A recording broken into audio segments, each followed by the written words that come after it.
Praise the Lord. Hallelujah. യേശുവേ നന്ദി, യേശുവേ സ്തോത്രം, ആരാധന. ഹല്ലേലൂയ. അപ്പം ഞാൻ ഇന്നലെ പറഞ്ഞില്ല മക്കളെ, ഒരു ഒരു ഒരു ഒരു സാധാരണ ഒരു പയ്യൻ വന്ന് നമ്മുടെ പ്രാർത്ഥനയിലിരുന്നു. ഞാൻ എൻ്റെ കൂടെ പ്രാർത്ഥിച്ച് ഭയങ്കരമാകുന്ന ദർശനം, അടിപൊളിയായി ദർശനം കിട്ടുന്നു. അവനിലൂടെയുള്ള ആ വിഷയം, ആ വെളിപാടുകൾ, മെസ്സേജുകൾ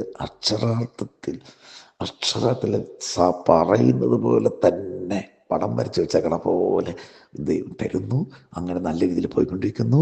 നല്ല രീതിയിൽ പോയിക്കൊണ്ടിരിക്കുമ്പോൾ വേറൊരുത്തരും കൂടി അവനും കൂടിയിട്ട് കാസർഗോഡ് കൂടി ജോലിക്ക് പോകാൻ പോകുന്നു. അത് മാർബിൾ മേടിക്കാൻ പോകുന്നു. ഓക്കെ, അതെൻ്റെ ഇഷ്ടം. അങ്ങനെ പോയി തിരിച്ചു വരുമ്പോൾ എന്തുണ്ടായി, അവിടെ ചെന്ന് കഴിഞ്ഞപ്പോൾ ഈ പ്രാർത്ഥന പോയി, വരങ്ങൾ പോയി. കാരണം എന്താ, മദ്യംഗിത്യം, അങ്ങനെ പരിപാടി. ലാസ്റ്റ് അവൻ ഡിവൈനിൽ, എന്നോട് പോലും പറയാതെ ഡിവൈനിൽ നേരെ ധ്യാനത്തിൽ പോയിട്ടും ഈ കിട്ടിയതൊന്നും അവിടെ കിട്ടിയില്ല. ആദ്യമേ കിട്ടുന്നത് കളയാതെ സൂക്ഷിക്കണം. ആദ്യമേ കിട്ടിയില്ല.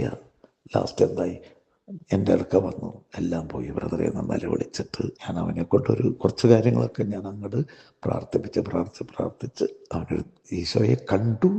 ഓക്കെ, അതല്ലാതെ പണ്ടത്തെ വെളിപ്പെടുത്തലുണ്ടല്ലോ, അത് കിട്ടിയില്ല.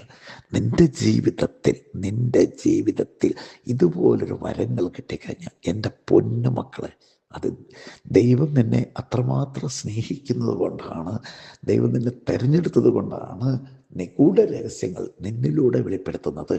നീ കർത്താവിന് യോജിച്ചതാണെന്ന് ദൈവത്തിന് ബോധ്യപ്പെടുക. ഇതെൻ്റെ മകനാണ്, ഇതെൻ്റെ മകളാണെന്ന് കേട്ടോ. അങ്ങനെ ദൈവം സെലക്ട് ചെയ്തെടുക്കുന്ന ഏതൊരു മകനെ ദൈവം അങ്ങ് ഉയർത്തും എല്ലാ തരത്തിലും. അത് നമ്മൾ നിന്ന് കൊടുത്താൽ മതി.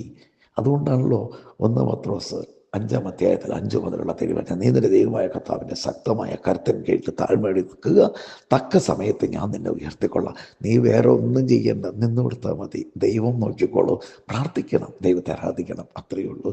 ഹല്ലേലൂയ. യേശുവേ നന്ദി, യേശുവേ സ്തോത്രം. Hallelujah, hallelujah, hallelujah, hallelujah. കർത്താവേ, ബന്ധനങ്ങൾ, മദ്യത്തിൻ്റെ ബന്ധനങ്ങൾ, പൈശാചിക ബന്ധനങ്ങൾ, ഇവരുടെ കടബാധ്യതകൾ, പ്രതിസന്ധികൾ എല്ലാം മാറിപ്പോട്ടെ.